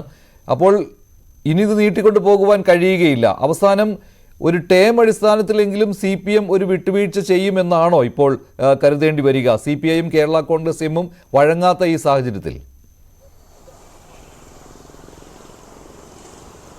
മഞ്ജുഷ് 13-നാണ് നാമനിർദ്ദേശ പത്രിക സമർപ്പിക്കാനുള്ള അവസാന തീയതി. അതിനു മുമ്പ് എന്തായാലും തീരുമാനമുണ്ടായേ തീരൂ. അതുകൊണ്ട് ഇന്ന് തന്നെ തീരുമാനമുണ്ടാകും എന്ന് തന്നെ പ്രതീക്ഷിക്കുന്നു. ഇന്ന് രണ്ട് പ്രധാനപ്പെട്ട യോഗങ്ങളാണ് ഇപ്പോൾ തിരുവനന്തപുരത്ത് പുരോഗമിക്കുന്നത്. CPM സംസ്ഥാന സെക്രട്ടേറിയറ്റ് യോഗം ചേരുന്നു. ഇന്ന് കഴിഞ്ഞ വെള്ളിയാഴ്ച സെക്രട്ടേറിയറ്റ് യോഗം ചേർന്നതാണ്. ഇന്ന് യോഗം ചേരാൻ തീരുമാനിച്ചത് തന്നെ രാജ്യസഭാ സീറ്റ് വിഭജന കാര്യം ചർച്ച ചെയ്യാനാണ്. ആ യോഗം പുരോഗമിക്കുന്നുണ്ട്. മുഖ്യമന്ത്രിയും മന്ത്രിമാരും സെക്രട്ടറി അംഗങ്ങളായ മന്ത്രിമാരും എത്തിയത് നിയമസഭയിൽ നിന്ന് അല്പം വൈകിയാണ്. അതാണ് യോഗവും അവസാനിക്കാൻ വൈകുന്നത്. CPM-ന് മുന്നിൽ മറ്റു വഴികളില്ല എന്നതാണ് വസ്തുത. CPI ഒരു കാരണവശാലും നിലപാടിൽ പിന്നോട്ട് പോകില്ലെന്ന് കഴിഞ്ഞ ശനിയാഴ്ച ചേർന്ന ഉഭയകക്ഷി യോഗത്തിൽ CPM നിലപാട് അറിയിച്ചതാണ്. മുന്നണിയുടെ താല്പര്യം സംരക്ഷിക്കാൻ, മുന്നണിയുടെ കെട്ടുറപ്പിനെ സംരക്ഷിക്കാൻ വേണ്ടി വിട്ടുവീഴ്ച ചെയ്തുകൂടെ എന്ന് മുഖ്യമന്ത്രിയാണ് യോഗത്തിൽ CPI-യോട് ചോദിച്ചത്. പക്ഷേ ചില കാര്യങ്ങളിൽ വിട്ടുവീഴ്ച ചെയ്യാൻ കഴിയില്ല നിലപാടാണ് അവർ യോഗത്തിൽ സ്വീകരിച്ചത്. തുടർന്ന് പുറത്തു വന്ന മാധ്യമങ്ങളോടും വിരോധവശം അതുതന്നെ പറഞ്ഞു. കേരള കോൺഗ്രസ് എമ്മിനോട് അത്തരമൊരു കടുത്ത ചോദ്യം പോലും CPM ചോദിച്ചില്ല. തങ്ങളുടെ പ്രതിസന്ധി മാത്രം അറിയിക്കുകയായിരുന്നു. കേരള കോൺഗ്രസ് എം അറിയിച്ചത് രാജ്യസഭയിൽ മാത്രമേ ഇനി ഒരു പ്രതീക്ഷയുള്ളൂ, ലോക്സഭയിൽ തങ്ങൾക്ക് പ്രാതിനിധ്യമില്ല കോട്ടയത്ത് തോറ്റതോടുകൂടി. അതുകൊണ്ട് തന്നെ വലിയ സമ്മർദ്ദം പാർട്ടിക്കുള്ളിലുണ്ട്. രാജ്യസഭാ സീറ്റ് കൂടി ഇല്ലാതായാൽ വലിയ സമ്മർദ്ദം നേരിടേണ്ടി വരും. അതുകൊണ്ട് തങ്ങൾക്ക് പാർലമെന്റ് പ്രാതിനിധ്യം വേണം. അതുകൊണ്ട് വിട്ടുവീഴ്ച ചെയ്യാനാകില്ല നിലപാട് കേരള കോൺഗ്രസ് എമ്മും അറിയിച്ചിട്ടുണ്ട്. ഇനി വിട്ടുവീഴ്ച ചെയ്യേണ്ടത് CPM മാത്രമാണ്. അതിനവർ തയ്യാറാകുമ്പോൾ തന്നെ പ്രതീക്ഷിക്കാം. അല്പസമയത്തിനകം യോഗം അവസാനിക്കുന്നതിൻ്റെ സൂചനകളാണ് ലഭിക്കുന്നത്. ഏതായാലും CPM വിട്ടുവീഴ്ച ചെയ്യുന്ന അത്ര എളുപ്പമുള്ള കാര്യമില്ല. കാരണം രാജ്യസഭയിൽ ഇവർക്ക് ഇപ്പോൾ 5 MP-മാരുണ്ട്. ഒരു പ്രത്യേക ബ്ലോക്കായിരിക്കാൻ 5 പേരുടെ പ്രാതിനിധ്യം വേണം. ഇളമരക്കരിയും ജൂലൈ 1-ന് ഒഴിയുന്നതോടുകൂടി അത് 5-4 കുറയും. ഈ സീറ്റ് CPM ഏറ്റെടുത്തില്ലെങ്കിൽ 4 തുടരും. ഒരു പ്രത്യേക ബ്ലോക്കായിരിക്കും. രാജ്യസഭയിൽ കഴിയില്ല. ലോക്സഭയിലും 4 MP-മാർ മാത്രമാണ് CPM-ന് ഈ തെരഞ്ഞെടുപ്പിൽ വിജയിച്ചു വരാൻ കഴിഞ്ഞത്. അങ്ങനെ പ്രതിസന്ധി CPI മുന്നിലുണ്ട്. എങ്കിൽ പോലും മുന്നണിയിലെ ഇപ്പോഴത്തെ പ്രശ്നങ്ങൾക്ക് പരിഹാരം കാണാൻ, മുന്നണിയെ കെട്ടുറപ്പോട് നിർത്താൻ കേരള കോൺഗ്രസ് എം ഏത് നിമിഷവും UDF-ലേക്ക് പോകുമെന്ന് പറയുന്നവരുണ്ട്. അത്തരം ക്ഷണം അവർക്ക് UDF-ൽ നിന്നും ലഭിക്കുന്നുണ്ട്. BJP അവർക്ക് മുന്നിൽ ഓഫറുകൾ വയ്ക്കുന്നുണ്ട്. അങ്ങനെ ഉള്ള ഒരു പാർട്ടിയെ പിടിച്ചു നിർത്താൻ നേതാക്കൾക്ക് വലിയ അതൃപ്തി ഇല്ലെങ്കിൽ പോലും അണികൾ UDF-ലേക്ക് പോകണമെന്ന വലിയ അഭിപ്രായം, ശക്തമായ അഭിപ്രായം കേരള കോൺഗ്രസ് എമ്മിൽ ഉന്നയിക്കുന്നു. അതുകൊണ്ട് തന്നെ അവരെ പിടിച്ചു നിർത്താൻ ഈ സീറ്റ് നൽകിയേക്കും. അങ്ങനെയെങ്കിൽ CPM ഇത്തവണ വിട്ടുവീഴ്ച ചെയ്തേക്കും. 2000-ൽ RSPക്ക് വേണ്ടിയാണ് ഇത്തവണ ഇത്തരത്തിൽ അവസാനമായി CPM ഒരു സീറ്റ്, രാജ്യസഭാ സീറ്റ് വിട്ടുവീഴ്ച ചെയ്തത്. അല്ലെങ്കിൽ 2 സീറ്റ് ജയിക്കാൻ ഉള്ള സാഹചര്യമുള്ളപ്പോൾ സ്വാഭാവികമായും ഒരു സീറ്റ് CPM എടുക്കുന്നതാണ്. ഇത്തവണ അത് ഉണ്ടാകില്ല എന്ന് വേണം കരുതാൻ. CPM വിട്ടുവീഴ്ച ചെയ്തേക്കുമെന്ന് തന്നെ നമുക്ക് ഈ ഘട്ടത്തിൽ പ്രതീക്ഷിക്കാം. ഏതായാലും CPM സംസ്ഥാന സെക്രട്ടറി യോഗം അവസാനിച്ചിരിക്കുന്നു. മുഖ്യമന്ത്രിയും മന്ത്രിമാരും യോഗം കഴിഞ്ഞ് പുറത്തേക്ക് പോകുന്ന ദൃശ്യങ്ങളിലേക്ക് പോകാനാകുമെന്ന് കരുതുന്നു. വളരെ ദൃശ്യങ്ങളിലേക്ക് വരാം. CPM സംസ്ഥാന സെക്രട്ടേറിയറ്റ് യോഗം കഴിഞ്ഞു. നേതാക്കൾ അല്പസമയത്തിനകം ഇറങ്ങി വരും. അരുൺ, ഒരു കാര്യം കൂടി, ഇതിലൊരു ടേം അടിസ്ഥാനത്തിൽ എന്തെങ്കിലും ഒരു വിട്ടുവീഴ്ച ഉണ്ടാകുമോ? 3 വർഷം ഒരു പാർട്ടിക്ക്, 3 വർഷം മറ്റൊരു പാർട്ടിക്ക്, ആ രീതിയിൽ അതിലും CPM പങ്കാളി ആയിക്കൊണ്ട് ഇപ്പോൾ CPM-ന് 3 വർഷവും മറ്റൊരു പാർട്ടിക്ക് 3 വർഷവും, അങ്ങനെ എന്തെങ്കിലും ഒരു ആ രീതിയിലുള്ള ചർച്ചകൾ നടക്കുന്നുണ്ടോ? അത്തരമൊരു സാധ്യത പറഞ്ഞു കേൾക്കുന്നു. അവിടെയും CPI വിട്ടുവീഴ്ച ഇല്ല എന്ന് നേരത്തെ CPM-നെ അറിയിച്ചിട്ടുണ്ട്. അങ്ങനെയെങ്കിൽ കേരള കോൺഗ്രസ് എമ്മും CPM-ഉം 2.5 വർഷം വീതമെങ്കിലും ഈ പകുതി വീതമെങ്കിലും ഈ ടേം വിഭജിച്ചെടുക്കാനുള്ള ഒരു ചർച്ചയാണ് നടക്കുന്നത്. അത് എത്രത്തോളം കേരള കോൺഗ്രസ് എം അംഗീകരിക്കുമെന്നും അറിയാൻ കഴിയില്ല. അടുത്ത ഒഴിവ് വരുന്നപ്പോൾ പരിഗണിക്കാമെന്ന് ഉറപ്പൊക്കെ നൽകി അങ്ങനെ ഒരു പരിഹാര ശ്രമമുണ്ട്. ശരി ശരി അരുൺ, ഇപ്പോൾ ലീഗ് നേതാക്കൾ മാധ്യമങ്ങളെ കാണുകയാണ്. രാജ്യസഭാ സ്ഥാനാർത്ഥി പ്രഖ്യാപനമാണ് ലീഗ് നേതാക്കൾ ഉദ്ദേശിക്കുന്നത്. PK കുഞ്ഞാലിക്കുട്ടി സംസാരിക്കുന്നു. അതുപോലെ തന്നെ KPCC പ്രസിഡന്റിനെ, ഘടകകക്ഷികൾ PJ ജോസഫിനെ ഒക്കെ വിളിച്ച് പറഞ്ഞു. ഇന്ന് തന്നെ 3 മണിക്ക് നോമിനേഷൻ കൊടുക്കാനാണ് നോക്കുന്നത്. അതിനിപ്പോൾ നിയമസഭാ സെക്രട്ടേറിയറ്റിന്റെ സൗകര്യം കൂടി നോക്കിയിട്ട് പോസിബിൾ ആണെങ്കിൽ ഇന്ന് തന്നെ നോമിനേഷൻ കൊടുക്കും. നാളെയും മറ്റന്നാളെയും സമയമുണ്ട്. ഇന്ന് കൊടുക്കാനാണ് തീരുമാനം. കൊടുക്കാൻ ഞങ്ങൾ റെഡിയായി നിൽക്കുകയാണ്. പക്ഷേ അത് നിയമസഭാ സെക്രട്ടേറിയറ്റിന്റെ കാര്യം കൂടി ഉള്ളതുകൊണ്ട് ഞങ്ങൾ ഒരു പക്ഷേ പിന്നെ വല്ല തടസ്സം വന്നാൽ നാളെ ആയിരിക്കും. വേറെ പ്രോബ്ലം ഒന്നുമില്ല. കാൻഡിഡേറ്റ് ആരാണ് എന്നുള്ള കാര്യം, അത് സംബന്ധിച്ചുള്ള കാര്യങ്ങളും സാധാരണ പോലെ തങ്ങളെ അധികാരപ്പെടുത്തി. ഞങ്ങൾ ഉന്നതാധികാര സമിതിയിൽ പേര് പറഞ്ഞിട്ടുണ്ട്. MLA-മാരെ യോഗത്തിലും പേര് പറഞ്ഞിട്ടുണ്ട്. പാർട്ടി നേരത്തെ പാർട്ടിയുടെ സെക്രട്ടേറിയറ്റ് യോഗം ചേർന്നിട്ട് നേരത്തെ തങ്ങളെ ചുമതലപ്പെടുത്തിയതാണ്. കോഴിക്കോട് യോഗം ചേർന്നിട്ട് കഴിഞ്ഞ ഇലക്ഷൻ കാലത്ത് തന്നെ ചുമതലപ്പെടുത്തിയാണ്. അപ്പോൾ ഇപ്പോൾ തങ്ങൾ പേര് പറയാൻ പോവാണ്. അത് കഴിഞ്ഞാൽ നിങ്ങൾക്ക് എന്തെങ്കിലും വിശദീകരണം ഉണ്ട് എങ്കിൽ പറയാം. രാജ്യസഭയിലേക്ക് കേരളത്തിൽ നിന്ന് ഒഴിവ് വരുന്ന 3 സീറ്റുകൾ, അതിൽ ഒരു സീറ്റ് UDF-ന് അവകാശപ്പെട്ടതാണ്. UDF അത് മുസ്ലിം ലീഗ് മത്സരിക്കണം എന്നാണ് തീരുമാനിച്ചിട്ടുള്ളത്. അതിൻ്റെ അടിസ്ഥാനത്തിലുള്ള പ്രഖ്യാപനമാണ് ഇവിടെ നടത്താൻ പോകുന്നത്. മുസ്ലിം ലീഗിൻ്റെ സ്ഥാനാർത്ഥി ആരായിരിക്കണം എന്നുള്ളതിനെക്കുറിച്ച് മുസ്ലിം ലീഗിൻ്റെ ഉന്നത നേതാക്കളുമായും MLA-മാരുമായി ഒക്കെ നമ്മൾ അതിൻ്റെ കൂടിയാലോചന നടത്തുകയുണ്ടായി. അപ്പോൾ എല്ലാവരും ഒറ്റക്കെട്ടായി തന്നെ ഒരു അഭിപ്രായത്തിൽ എത്തിയിട്ടുണ്ട്. അത് ഡൽഹിയിൽ മുതിർന്ന അഭിഭാഷകനും ഇന്ത്യൻ ലോയേഴ്സ് ഫോറത്തിൻ്റെ പ്രസിഡന്റ്, ഓൾ ഇന്ത്യ KMCC-യുടെ പ്രസിഡന്റ് കൂടിയാണ് BK ഹാരിസ് ബീര. അദ്ദേഹത്തെയാണ് മുസ്ലിം ലീഗ് UDF സ്ഥാനാർത്ഥിയായിട്ട് അവതരിപ്പിക്കുന്നത്. അദ്ദേഹത്തിൻ്റെ പേര് ഇവിടെ പ്രഖ്യാപിക്കുകയാണ്. നേതാക്കൾ എല്ലാവരുടെയും കൂടിയാലോചിച്ചതിന് ശേഷമുള്ള ഒരു തീരുമാനമാണ്.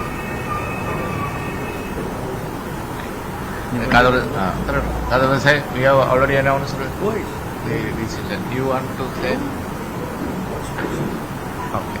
I have to give congratulations to Dangal and you. അഖിലേന്ത്യാ പ്രസിഡന്റ് നേരത്തെ ഈ തീരുമാനം എടുക്കാൻ അദ്ദേഹവും ഓൾ ഇന്ത്യ കമ്മിറ്റിയുടെ പ്രസിഡന്റ് എന്നുള്ള നിലക്ക് തങ്ങളെ ചുമതലപ്പെടുത്തി എന്നാണ് പറഞ്ഞത്. In Kerala, I come to know that there are number of aspirants for this post. Not 1 or 2, many are aspiring. Deserving. They are also deserving and they are capable also. But among the all, our Dangal ji has chosen Haris Biran because he is situated in Delhi first. He is a Supreme Court lawyer and he belongs to a very great family that has sacrificed for the party, and his candidate he is chosen not only for the party's benefit but the UDF benefit also, for the community of the whole community of Indian Muslims also, and for establishing democracy in this country, particularly the India alliance in this country. He is a leading lawyer in these matters. He is very capable, and therefore our Dangal has chosen the right person for the job, and he will do wonderful service, and he will get accumulation from all of you in the course of time. അദ്ദേഹം ദക്ഷിണ കേരളത്തിൽ നിന്നുള്ള ലീഗിനുള്ള പുതുതായിട്ട് വരാൻ പോകുന്ന ഒരു MP കൂടിയാണ്. This part of Kerala, ദക്ഷിണ കേരളത്തിലുള്ള ഒരു MP കൂടിയാണ്.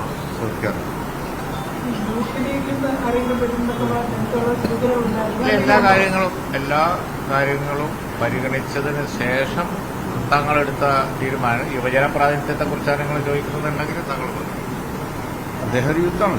ഹാരിസ് ബീരാൻ ഒരു യുവാവാണ്, ഒരു പുതുമുഖവുമാണ്. അദ്ദേഹത്തെ സംബന്ധിച്ച പാർട്ടിയോട് എപ്പോഴും കൂറും ബഹുമാനം പുലർത്തുന്ന ഒരു ലീഡിംഗ് അഡ്വക്കേറ്റ് കൂടിയാണ്. യുവാക്കളെ സംബന്ധിച്ചിടത്തോളം മുസ്ലിം ലീഗിൽ ക്യാപ്പബിളായിട്ടുള്ള ഒരുപാട് യുവാക്കളുണ്ട്. സംഘടനാ രംഗത്ത്, അതുപോലെ തന്നെ പ്രഭാഷണ മേഖലയിൽ അവരൊക്കെ പാർട്ടി വളരെയേറെ അഭിമാനത്തോടെ കാണുന്നവരാണ്. അവരെല്ലാം പാർട്ടി തുടർന്നും പരിഗണിക്കും. അവർ തന്നെ ആയിരിക്കും ഇനിയുള്ള കാലത്ത് പാർട്ടിയുടെ മുന്നിൽ നിന്ന് പാർട്ടിയെ നയിക്കേണ്ടത്, പാർട്ടിക്ക് വേണ്ടി മത്സരരംഗത്തുണ്ടാകേണ്ടതൊക്കെ അവർ തന്നെയായിരിക്കും. യുവാക്കൾക്ക് വമ്പിച്ച പ്രാധാന്യം കൊടുക്കും ഭാവിയിൽ എന്നാണ് നല്ലത്. പ്രതീക്ഷിച്ചതുപോലെ തന്നെയാണ് മുസ്ലിം ലീഗിൽ കാര്യങ്ങൾ സംഭവിച്ചത്. അഡ്വക്കേറ്റ് UA ബീരാൻ എന്നും പാർട്ടിയോടൊപ്പം നിന്നിട്ടുള്ളയാളാണ്. അദ്ദേഹത്തിന്റെ കുടുംബ പാരമ്പര്യവും അദ്ദേഹത്തിനെ ഈ സ്ഥാനാർത്ഥിത്വത്തിന് സഹായിച്ചിട്ടുണ്ട്. അദ്ദേഹം യുവാവാണ് എന്നുള്ള വിശദീകരണമാണ് ഇപ്പോൾ ലീഗ് നേതൃത്വം നൽകുന്നത്. യൂത്ത് ലീഗിന് അതൃപ്തി ഉണ്ടായിരുന്നു എന്നുള്ള കാര്യം സമ്മതിച്ചുകൊണ്ടുള്ള ഒരു പ്രസ്താവനയാണ് ഇപ്പോൾ ലീഗ് നേതാക്കളിൽ നിന്നുണ്ടാകുന്നത്. അഡ്വക്കേറ്റ് ഹാരിസ് ബീരാൻ അദ്ദേഹം ഇത്തവണ രാജ്യസഭയിലേക്ക് പോകും മുസ്ലിം ലീഗിന് വേണ്ടി.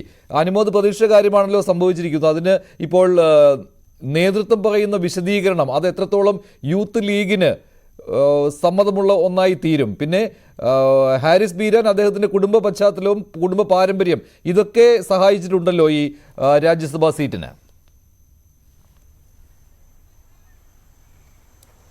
അപ്രതീക്ഷിതമായിട്ടൊന്നുമല്ല ലീഗിൻ്റെ ഈ ഒരു പ്രഖ്യാപനം ഉണ്ടായിട്ടുള്ളത്. നേരത്തെ തന്നെ ഇത്തരത്തിലാണ് കാര്യങ്ങളെന്ന് വ്യക്തമായിരുന്നു. യൂത്ത് ലീഗിനെ സംബന്ധിച്ച് നേതൃത്വം കൊടുക്കുന്ന വിശദീകരണം അത് എത്ര എതിർപ്പുണ്ടെങ്കിലും അത് സ്വീകരിക്കുക മാത്രമാണ് നിലവിലെ സാധ്യത ഒരു പോംവഴിയുള്ളത്. കാരണം യൂത്ത് ലീഗിന് വലിയ വിഷമം ഇക്കാര്യത്തിലുണ്ട് എന്ന കാര്യത്തിൽ യാതൊരു സംശയവുമില്ല. കാരണം പാർലമെന്റ് തെരഞ്ഞെടുപ്പിന്റെ സമയത്ത് തന്നെ രാജ്യസഭാ സീറ്റ് യൂത്ത് ലീഗിന് നൽകുമെന്ന ഒരു ഉറപ്പ് നേതൃത്വം നൽകിയിരുന്നു. ഈ ഒരു രാജ്യസഭ ചർച്ചകൾ തുടങ്ങുന്നതിന് മുമ്പ് തന്നെ യൂത്ത് ലീഗ് അതിനോട് സമ്മർദ്ദം ശക്തമാക്കിയിരുന്നു. പക്ഷേ അവിചാരിതമായിട്ട് അല്ലെങ്കിൽ യൂത്ത് ലീഗിന്റെ കണക്കൂട്ടലെല്ലാം തെറ്റിച്ചുകൊണ്ടാണ് ഹാരിസ് ബീരാന്റെ പേര് ഒരു പ്രഖ്യാപനത്തിലേക്ക് എത്തിയിരിക്കുന്നത്. നേരത്തെ തന്നെ ഹാരിസ് ബീരാന്റെ പേര് ഒരു പരിഗണനയ്ക്ക് വന്നപ്പോൾ തന്നെ യൂത്ത് ലീഗ് സമ്മർദ്ദം ചെലുത്തിയിരുന്നു. കാരണം താഴെ തട്ട് മുതൽ പ്രവർത്തിക്കുന്ന രാഷ്ട്രീയ പാരമ്പര്യമുള്ളവരെ, രാഷ്ട്രീയ പ്രവർത്തന പാരമ്പര്യമുള്ളവരെ തന്നെ ഈ ഒരു സ്ഥാനത്തേക്ക് പരിഗണിക്കണമെന്ന ആവശ്യം യൂത്ത് ലീഗ് ശക്തമായി ഉന്നയിച്ചിരുന്നു. അതേപോലെ തന്നെ യൂത്ത് ലീഗിന്റെ ദേശീയ ജനറൽ സെക്രട്ടറി ആയിട്ടുള്ള VK ഫൈസൽ ബാബു, PK ഫിറോസ് എന്നിവരുടെ പേരുകളാണ് നേതൃത്വത്തിന് മുൻപിൽ വെച്ചിരുന്നത്. അവരൊക്കെ തന്നെ കാലങ്ങളായിട്ട് സമരരംഗത്തും അതേപോലെ മറ്റ് പ്രവർത്തന മേഖലയിലൊക്കെ പാർട്ടിയെ പ്രതിനിധീകരിക്കുന്നവരാണ്. പക്ഷേ ഈ ഒരു ഡൽഹി ആസ്ഥാനമായിട്ട് പ്രവർത്തിക്കുന്നതിൻ്റെ പാരമ്പര്യം, അതേപോലെ ഹാരിസ് ബീരാന്റെ പിതാവിൻ്റെ പാർട്ടിയുമായിട്ടുള്ള ബന്ധം, അത്തരത്തിലുള്ള നിരവധി കാരണങ്ങൾ മുൻനിർത്തിയാണ് ഇപ്പോൾ അദ്ദേഹത്തെ രാജ്യസഭയിലേക്ക് പരിഗണിക്കുന്നത് എന്നാണ് മുസ്ലിം ലീഗ് നേതൃത്വം വിശദീകരിച്ചിരിക്കുന്നത്. എന്തായാലും പാർട്ടി തീരുമാനം അംഗീകരിക്കുക മാത്രമാണ് യൂത്ത് ലീഗിനുള്ള ഏക വഴി. നമുക്കറിയാം അവർക്ക് പ്രതിഷേധമുണ്ടാകും, അതിൽ വിഷമമുണ്ടാകും. പക്ഷേ സാഹചര്യങ്ങൾ ഈ പ്രതിഷേധം രേഖപ്പെടുത്തി അടുത്ത തവണ നിയമസഭയിലേക്ക് വരുമ്പോൾ മത്സരിക്കാൻ കൂടുതൽ സീറ്റുകൾ നൽകുമെന്നൊരു ഉറപ്പ് നേതൃത്വം കൊടുക്കുന്നത് സ്വീകരിക്കുക മാത്രമാണ് ലീഗിനും യൂത്ത് ലീഗിനുമുള്ള ഒരു ഏക പോംവഴി. അനുമതി, ഇപ്പോൾ ഈ അഡ്വക്കേറ്റ് ഹാരിസ് ബീരാന്റെ കാര്യത്തിൽ അദ്ദേഹം KMCCയുടെ നേതാവാണ്. ഇപ്പോൾ തത്സമയ ദൃശ്യങ്ങൾ കാണുകയാണ്. രാജ്യസഭയിലേക്ക് ഇന്ന് തന്നെ ചിലപ്പോൾ ഹാരിസ് ബീരാൻ നാമനിർദ്ദേശ പത്രിക നൽകിയേക്കും. അക്കാര്യവും ലീഗ് നേതൃത്വം അറിയിച്ചു കഴിഞ്ഞു. KMCCയുടെ ദേശീയ പ്രസിഡന്റാണ് അദ്ദേഹം. അതുപോലെ തന്നെ അദ്ദേഹം ലോയേഴ്സ് ഫോറത്തിൻ്റെ പ്രസിഡന്റാണ്. ലീഗിൻ്റെ സജീവ പ്രവർത്തകനായിട്ട് നിൽക്കുന്നില്ല എങ്കിൽ പോലും ലീഗുമായിട്ട് നല്ല ബന്ധം പുലർത്തി പോരുന്നു. ലീഗുകാരൻ തന്നെയാണ്. അദ്ദേഹത്തിൻ്റെ കുടുംബ പശ്ചാത്തലവും ഇതിന് സഹായകരമാകുന്നു. അഡ്വക്കേറ്റ് ഹാരിസ് ബീരാൻ സുപ്രീം കോടതിയിലെ മുതിർന്ന അഭിഭാഷകനാണ് അദ്ദേഹം. അത് സജീവ രാഷ്ട്രീയത്തിൽ അദ്ദേഹം ഇല്ല എങ്കിൽ പോലും ലീഗിന് വേണ്ടി തന്നെ അദ്ദേഹം പ്രവർത്തിക്കുന്നു. ലീഗിൻ്റെ കേസുകൾ ഏറ്റെടുത്ത് നടത്തുന്നു. ഇതെല്ലാം ഹാരിസ് ബീരാൻ ലീഗുമായിട്ടുള്ള വളരെ അടുത്ത ബന്ധം ലീഗുകാരൻ തന്നെയാണ് ഹാരിസ് ബീരാൻ. അതുകൊണ്ട് തന്നെ ഇതിൽ യൂത്ത് ലീഗിന് പ്രത്യേകിച്ച് പ്രശ്നമൊന്നും ഉണ്ടാകാൻ പോകുന്നില്ല എന്ന നിലപാടാണ് മുസ്ലിം ലീഗ് നേതൃത്വത്തിനുള്ളത്. അതുപോലെ തന്നെ യുവാവാണ് ഹാരിസ് ബീരാൻ. ഇതും യൂത്ത് ലീഗിന് മനസ്സിലാകും എന്ന് തന്നെയാണ് ലീഗ് നേതൃത്വം അവകാശപ്പെടുന്നത്. ഇന്ന് തന്നെ 3 മണിയോടുകൂടി ഇന്ന് തന്നെ രാജ്യസഭാ സ്ഥാനാർത്ഥിയായിട്ട് അദ്ദേഹം നാമനിർദ്ദേശ പത്രിക കൊടുക്കും. എന്തെങ്കിലും സാങ്കേതികമായ തടസ്സമുണ്ടെങ്കിൽ മാത്രം നാളത്തേക്ക് മാറ്റിവെക്കും. ഇതാണ് ഇപ്പോൾ മുസ്ലിം ലീഗ് നേതൃത്വം ഔദ്യോഗികമായിട്ട് അറിയിച്ചിട്ടുള്ളത്. അനുമോദ് തുടരുകയാണ്. അനുമോദ്, ഇപ്പോൾ ശരിയാണ്, KMCCയുടെ നേതാവാണ് അദ്ദേഹം. അതുപോലെ തന്നെ ഇന്ത്യൻ ലോയേഴ്സ് ഫോറത്തിൻ്റെ പ്രസിഡന്റ്. ഇങ്ങനെയൊക്കെ അദ്ദേഹം പ്രവർത്തിക്കുന്നുണ്ട് എങ്കിൽ പോലും ഹാരിസ് സംസാരിക്കുമെന്ന് തോന്നുന്നു. അതിലേക്ക് വന്നതിന് ശേഷം അനുമോദിലേക്ക് പോകാം. ഹാരിസ് ബീരാൻ മാധ്യമങ്ങളോട് സംസാരിക്കും.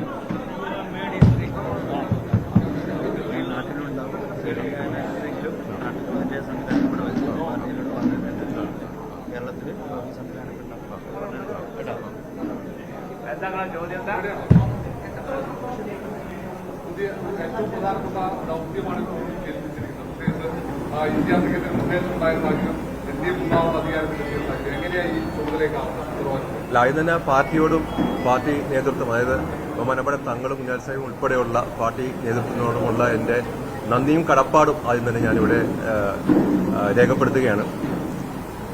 വളരെ ഒരു ക്രൂഷ്യലായിട്ടുള്ള ടൈമിലുള്ള ഒരു ഇലക്ഷനാണ് ഇപ്പോൾ നടക്കാൻ പോകുന്നത്. രാജ്യസഭയിലേക്കുള്ള ഇലക്ഷൻ നടക്കാൻ പോകുന്നത്.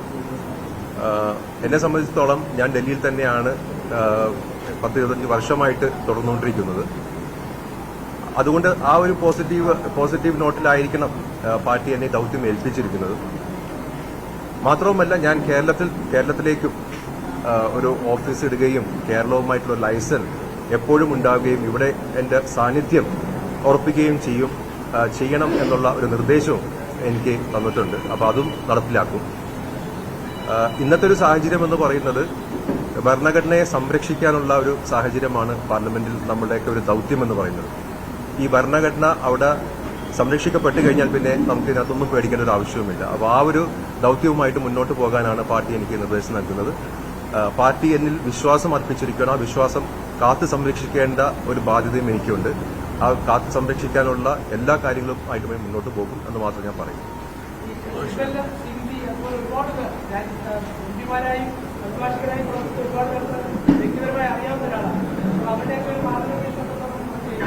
തീർച്ചയായിട്ടും പൗരത്വ കേസിൽ ഞങ്ങളുടെ സീനിയർ അഭിഭാഷകൻ എന്ന് പറയുന്നത് കപിൽ സിബലാണ്.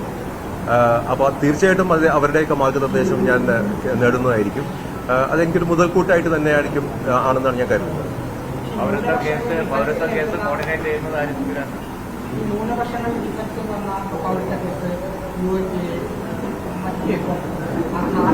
വിഷയമായിട്ടുള്ള അഭ്യാസ കേസ്, അങ്ങനെ കുറേ വിഷയങ്ങൾ അപ്പീൽ ചെയ്തിട്ടുള്ള അതിന്റെ ഭാഗമായ ആളാണ്. സ്വാഭാവികമായും ന്യൂനപക്ഷങ്ങൾക്ക് ഗുണമുണ്ടാകുന്ന തരത്തിൽ അതിന്റെ വിധികളും വന്നിട്ടുണ്ട്. സ്വാഭാവികമായും ഹാരിസ് ബീരാന്റെ ഈ ഒരു സ്ഥാനമെത്തി അത് ലീഗിന് ആ അർത്ഥത്തിൽ കൂടി ന്യൂനപക്ഷങ്ങൾക്കിടയിൽ സ്വീകാര്യത ഉണ്ടാക്കിയിട്ടുണ്ട്. അതുകൊണ്ട് ഞാൻ പറഞ്ഞത് എന്റെ ദൗത്യം എന്ന് പറയുന്നത് ഭരണഘടനാ സംരക്ഷണമായിരിക്കും. ഭരണഘടനയെ സംരക്ഷിക്കാത്ത സമയത്താണ് ഇങ്ങനത്തെ കേസുകൾ വരുന്നതും ആ കേസുകളിലൂടെ നമുക്ക് വിജയങ്ങൾ ഉണ്ടാകുന്നതും. എന്തുകൊണ്ടാണ് നമുക്ക് വിജയങ്ങൾ ഉണ്ടാകുന്നത്? ഭരണഘടനാ ലംഘനം നടന്നിട്ടുണ്ട് എന്ന് കോടതി കണ്ടെത്തുമ്പോഴാണ് ഇങ്ങനെ വിജയങ്ങൾ ഉണ്ടാകുന്നത്. അപ്പോൾ അതുകൊണ്ട് ഞാൻ ആദ്യം തന്നെ പറഞ്ഞത്, ബഹുമാനപ്പെട്ട തങ്ങൾ എനിക്ക് തന്നിരിക്കുന്ന നിർദ്ദേശം എന്ന് പറയുന്നത് തന്നെ ഭരണഘടനയെ സംരക്ഷിക്കുക, അതിനു വേണ്ടിയിട്ടാണ് നിങ്ങളെ വിടുന്നത്. ആ വിശ്വാസം കാത്ത് സംരക്ഷിക്കുക.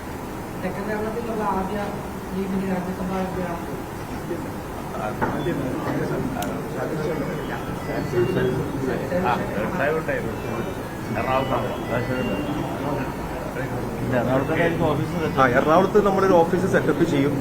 എറണാകുളത്ത് ഓഫീസ് സെറ്റപ്പ് ചെയ്യുന്ന ഒരു കാര്യവുമായിട്ട് നമ്മൾ മുന്നോട്ട് പോവുകയും ചെയ്യും. അഡ്വക്കേറ്റ് ഹാരിസ് ബീരാൻ രാജ്യസഭാ സ്ഥാനാർത്ഥി മുസ്ലിം ലീഗിന്റെ. അദ്ദേഹം ഇന്ന് തന്നെ നാമനിർദ്ദേശ പത്രിക നൽകും. അദ്ദേഹത്തെ കഴിഞ്ഞ ദിവസം തന്നെ തെരഞ്ഞെടുത്തതാണ്. ഇന്നാണ് ഔദ്യോഗികമായിട്ടുള്ള പ്രഖ്യാപനം ഉണ്ടായത്. ചില എതിർപ്പുകൾ യൂത്ത് ലീഗിൽ നിന്ന് അവർക്ക് വേണം രാജ്യസഭ സീറ്റ് എന്നുള്ള കാര്യം യൂത്ത് ലീഗ് ആവശ്യപ്പെട്ടിരുന്നു. പക്ഷേ ഒരു യുവാവ് എന്നുള്ള പരിഗണന കൂടി ഹാരിസ് ബീരാൻ ഉണ്ട് എന്നാണ് ഇപ്പോൾ മുസ്ലിം ലീഗ് നേതൃത്വം പറയുന്നത്.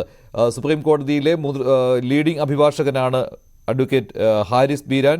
അഡ്വക്കേറ്റ് വി കെ ബീരാൻ്റെ മകനാണ് അദ്ദേഹം. അഡീഷണൽ അഡ്വക്കേറ്റ് ജനറൽ ആയിരുന്നു നേരത്തെ advocate V K Beeran. Muslim ലീഗുമായിട്ട് അടുത്ത ബന്ധം പുലർത്തിയിരുന്നയാളാണ്. ഈ കുടുംബ പശ്ചാത്തലവും അദ്ദേഹത്തിന് സഹായമായിട്ടുണ്ട്. CV അനുമോദ് തുടരുന്നുണ്ട് കൂടുതൽ വിവരങ്ങളുമായി മലപ്പുറത്ത് നിന്ന്. അനുമോദ്, ഇപ്പോൾ ഈ വിഷയം തൽക്കാലം പരിഹരിച്ചു എന്ന് തന്നെയാണല്ലോ. ഇനി യൂത്ത് ലീഗ് സാധാരണ ഇത്തരത്തിലുള്ള ആവശ്യങ്ങൾ ഉന്നയിക്കുമ്പോഴും പക്ഷേ ഒരു തീരുമാനം പാണക്കാട് നിന്ന് വന്നാൽ പിന്നെ എതിർപ്പുണ്ടാകാറില്ല.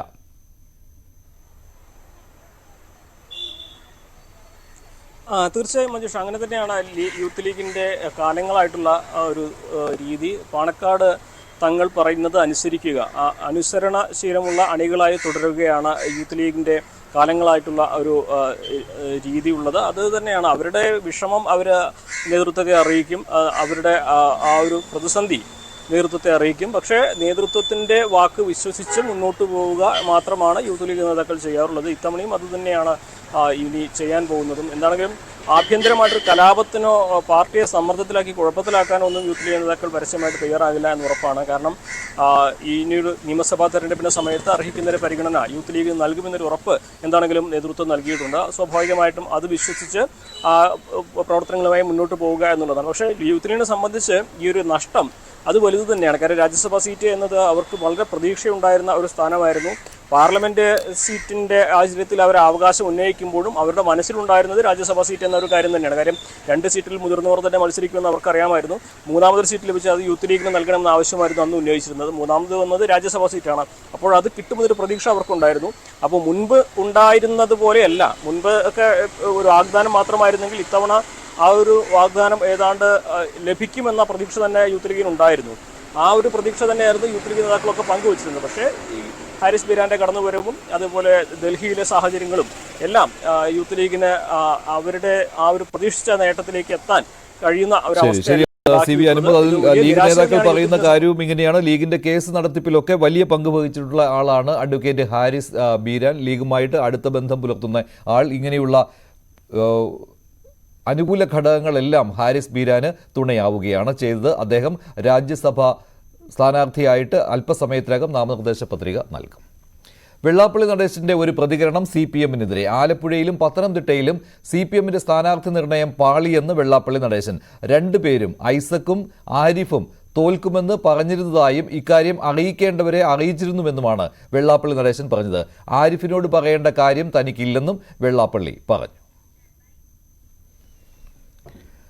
കുർബാന തർക്കത്തിൽ വിമതർക്കെതിരെ കടുത്ത നടപടിയെടുക്കുകയാണ് സിറോ മലബാർ സഭ. ജൂലൈ 3-ന് ശേഷം ഏകീകൃത കുർബാന അർപ്പിക്കാത്ത വൈദികരെ പുറത്താക്കും. നടപടി നേരിടുന്ന വൈദികർക്ക് വിവാഹം നടത്തുവാനും അധികാരമില്ലെന്നും സിറോ മലബാർ സഭ major archbishop Mar Raphael Thattil പുറപ്പെടുവിച്ച സർക്കുലറിൽ പറയുന്നുണ്ട്. എന്നാൽ വിട്ടുവീഴ്ചയില്ലെന്ന നിലപാടിലാണ് വിമത വിഭാഗം. തുടർ നടപടികൾ ചർച്ച ചെയ്യാൻ വിമത വിഭാഗം വൈകിട്ട് യോഗവും ചേരുന്നുണ്ട്.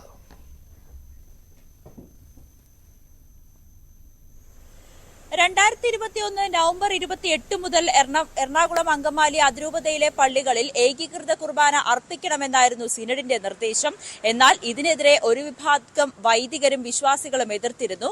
ഇത് സംബന്ധിച്ച് വിവിധ ചർച്ചകളടക്കം നടത്തിയെങ്കിലും അതെല്ലാം പരാജയപ്പെടുന്ന സാഹചര്യമാണ് ഉണ്ടായത്.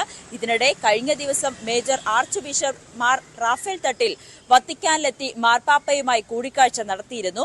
ഈ പശ്ചാത്തലത്തിലാണ് എറണാകുളം അങ്കമാലി അതിരൂപത ആർച്ച് ബിഷപ്പും അപ്പോസ്തലിക് അഡ്മിനിസ്ട്രേറ്റർ മാർ ബോസ്കോ പുത്തൂരും സംയുക്തമായി പുറപ്പെടുവിച്ച സർക്കുലർ ഇറക്കിയത്. ജൂലൈ 3-ന് സെന്റ് തോമസ് ദിനം മുതൽ ഏകീകൃത കുർബാന അർപ്പിക്കാത്ത വൈദികർ സഭയ്ക്ക് പുറത്താകും. നടപടി നേരിടുന്ന വൈദികർക്ക് പൗരത്വ ശുശ്രൂഷകൾക്ക് വിലക്കുണ്ടാകും. അതോടൊപ്പം വിവാഹം നടത്തുവാനുള്ള അധികാരമില്ല. സഭാ സംവിധാനത്തെ വെല്ലുവിളിച്ചുകൊണ്ട് വത്തിക്കാൻ സഭയിൽ ആരെയും തുടരാൻ അനുവദിക്കില്ലെന്നും സർക്കുലർ പറയുന്നുണ്ട്. അതേസമയം വെള്ളിയാഴ്ച സിനഡ് വിഷയം ചർച്ച ചെയ്യാനിരിക്കെ വന്ന സർക്കുലർ അസാധുവാണെന്നും തുടർ നടപടികൾ ചർച്ച ചെയ്യാൻ ഇന്ന് വൈകിട്ട് യോഗം ചേരുമെന്നും അൽമായ മുന്നേറ്റം വക്താവ് റിജു കാഞ്ഞൂക്കാരൻ പറഞ്ഞു. ഇവിടുത്തെ പള്ളികളിൽ ഇന്നലെ വരെ നടന്നാൽ കഴിഞ്ഞ 60 വർഷമായി നടക്കുന്ന കുർബാന ക്രമങ്ങളും ആരാധനകളും ഇന്നു മുതൽ ഇൻവാലിഡ് ആണ്, അത് നിയമവിരുദ്ധമാണ് എന്ന് പറഞ്ഞാൽ അതെന്തുകൊണ്ട് നിയമവിരുദ്ധമാകുന്നു? ഇന്നലെ വരെ വാലിഡായ സാധനം നാളെ മുതൽ ഇൻവാലിഡ് ആണ് എങ്കിൽ അതെന്തുകൊണ്ട് എന്ന് എറണാകുളം അതിരൂപതയിലെ വിശ്വാസികളെയും വൈദികരെയും ബോധ്യപ്പെടുത്തേണ്ട ചുമതല സഭാ നേതൃത്വത്തിനുണ്ട്. അത് ചെയ്യാത്തിടത്തോളം കാലം ഞങ്ങളുടെ നിലപാടുമായി ഞങ്ങൾ മുന്നോട്ട് പോകും. മാർപ്പാപ്പയുടെ നിർദ്ദേശപ്രകാരമാണ് വിമതർക്കെതിരെ സഭാ നേതൃത്വം നടപടി സ്വീകരിച്ചിരിക്കുന്നത്. ഈ സർക്കുലർ 16 ഞായറാഴ്ച അതിരൂപതയിലെ എല്ലാ പള്ളികളിലും വായിക്കണമെന്നും നിർദ്ദേശമുണ്ട്. KC വേണുഗോപാൽ ഇപ്പോൾ മാധ്യമങ്ങളെ കാണുകയാണ്. അതിലേക്ക് പ്രതീക്ഷിക്കുകയാണ്, അങ്ങനെ വരട്ടെ എന്ന് പ്രാർത്ഥിക്കാം. സംസ്ഥാനത്താണെങ്കിലും രാജ്യത്താണെങ്കിലും BJP ആണ് പ്രധാനപ്പെട്ട ശത്രു എന്നാണ് സ്വാഭാവികമായിട്ടും ഈ രാജ്യത്തിന്റെ ഏറ്റവും പ്രധാനപ്പെട്ട ഒരു കോൺഗ്രസിനെ സംബന്ധിച്ചിടത്തോളം ഒരു രാഷ്ട്രീയ ശത്രു അവർ തന്നെയാണ്, അതിന് സംശയമൊന്നുമില്ല. അത് ഏത് കാലത്താണ് ഞങ്ങൾക്ക് മതി. CPM-നല്ലേ പ്രശ്നം ഉണ്ടായിട്ടുള്ളൂ. CPM കോൺഗ്രസിനെ ശത്രുവായിട്ടാണ് കണ്ടിട്ട് ഇലക്ഷനിൽ. അവരുടെ മുഖ്യ ശത്രു രാഹുൽ ഗാന്ധിയായിരുന്നു. രാഹുൽ ഗാന്ധിയുടെ DNA പരിശോധന, രാഹുൽ ഗാന്ധിയെക്കുറിച്ച് BJP-യും സംഘപരിവാറും പറഞ്ഞ ഭാഷ, ആ ഭാഷ ഞാനും ഉപയോഗിക്കുമെന്ന് പറയുക, അത് അവരാ ചെയ്യുന്നത്. ഞങ്ങളുടെ സ്വഭാവം എല്ലാ കാലത്തും കോൺഗ്രസിനെ സംബന്ധിച്ചിടത്തോളം ഒരു ദേശീയ പ്രസ്ഥാനത്തിന്റെ നയിച്ച പാർട്ടി എന്ന നിലയിൽ ഞങ്ങൾ എല്ലാ കാലത്തും കാണുന്നത് BJP എന്ന് പറയുന്നത് അവരുയർത്തുന്ന വിഘടന വിഭജിത ആ ഒരു രാഷ്ട്രീയത്തെയാണ് ഞങ്ങൾ എതിർക്കുന്നത്. അവരാണ് മുഖ്യമായിട്ടുള്ള രാഷ്ട്രീയം. ആലപ്പുഴയിലെ BJP-യുടെ വളർച്ച എങ്ങനെ കാണുന്നു? ഈ തെരഞ്ഞെടുപ്പിൽ അവർ 3 ലക്ഷത്തിനടുത്ത് വോട്ട് പിടിച്ചിരിക്കുന്നു. മാത്രമല്ല LDF അതൊരു താൽക്കാലിക പ്രതിഭാസമായിട്ടാണ് ഞാൻ കാണുന്നത്. അതൊരു സ്ഥിരം പ്രതിഭാസമായിട്ടൊന്നും നിങ്ങൾ മനസ്സിലാക്കുന്നത്. ഇപ്പം ഞാൻ ചോദിച്ചത് ഇതിപ്പം ചോദിച്ചു കേട്ടതൊന്നും PC തോമസ് NDA സ്ഥാനാർത്ഥിയായിട്ട് ജയിച്ചിട്ടില്ലേ? ഇവിടെ അത് പോയിട്ടില്ലേ? ഇതിന് മുൻപും അങ്ങനെയുള്ള അവസരങ്ങൾ ഉണ്ടായിട്ടില്ലേ? അൽഫോൺസ് കണ്ണന്താനം ഇവിടെ നിന്ന് മന്ത്രിയായിട്ടില്ലേ? ഇതൊക്കെ താൽക്കാലിക പ്രതിഭാസങ്ങളായിട്ട് കണ്ടാൽ കേരള സമൂഹത്തിനൊരു നന്മയുണ്ട്. അവർക്ക് രാഷ്ട്രീയമായിട്ടുള്ള ചിന്താഗതിയിൽ ആ നന്മ അവരെ നയിക്കും, നിയന്ത്രിക്കും എന്നുള്ള കാര്യത്തിൽ എനിക്ക് യാതൊരു സംശയവുമില്ല. അപ്പോൾ അതുകൊണ്ട് പക്ഷേ എന്ന് വെച്ച് എല്ലാം ലാഘവത്തിലെടുക്കാൻ പാർട്ടി പാടുമില്ല എന്ന് തീരുമാനിച്ചിട്ടുണ്ട്. എവിടെയൊക്കെയാണ് പാർട്ടിയുടെ വോട്ടുകളിൽ എവിടെയെങ്കിലും ശോഷണം ഉണ്ടായത് കോൺഗ്രസ് പാർട്ടിയുടെ? ആലപ്പുഴയിൽ മാധ്യമങ്ങളോട് സംസാരിക്കുകയാണ് KC വേണുഗോപാൽ. ഇനി സ്വർണം വെള്ളി നിരക്കുകൾ കൂടി നോക്കാം. കവിത ഗോൾഡ് ആൻഡ് ഡയമണ്ട്സ് ഇന്നത്തെ സ്വർണം വെള്ളി നിരക്കുകൾ കൂടി നോക്കാം. കവിത ഗോൾഡ് ആൻഡ് ഡയമണ്ട്സ് ഇന്നത്തെ സ്വർണം വെള്ളി നിരക്കുകൾ നിങ്ങൾക്കായി സമർപ്പിക്കുന്നത് വലിയ സ്വപ്നങ്ങൾ, വലിയ സന്തോഷങ്ങൾ, വലിയ collection. Kavitha gold and diamonds. സ്വർണം 22 ക്യാരറ്റ് ഗ്രാമിന് 6545, പവന് 52,360. 18 ക്യാരറ്റ് ഗ്രാമിന് 5470, പവന് 43,760. വെള്ളി ഗ്രാമിന് 95, കിലോയ്ക്ക് 95,000 രൂപ. കവിത ഗോൾഡ് ആൻഡ് ഡയമണ്ട്സ് ഇന്നത്തെ സ്വർണം വെള്ളി നിരക്കുകൾ നിങ്ങൾക്കായി സമർപ്പിക്കുന്നത് വലിയ സ്വപ്നങ്ങൾ, വലിയ സന്തോഷങ്ങൾ, വലിയ collection. Kavitha gold and diamonds. ഇടവേളയ്ക്ക് ശേഷം സ്പോട്ട് ലൈവ് ടോം കുര്യാക്കോസ് ചേരും.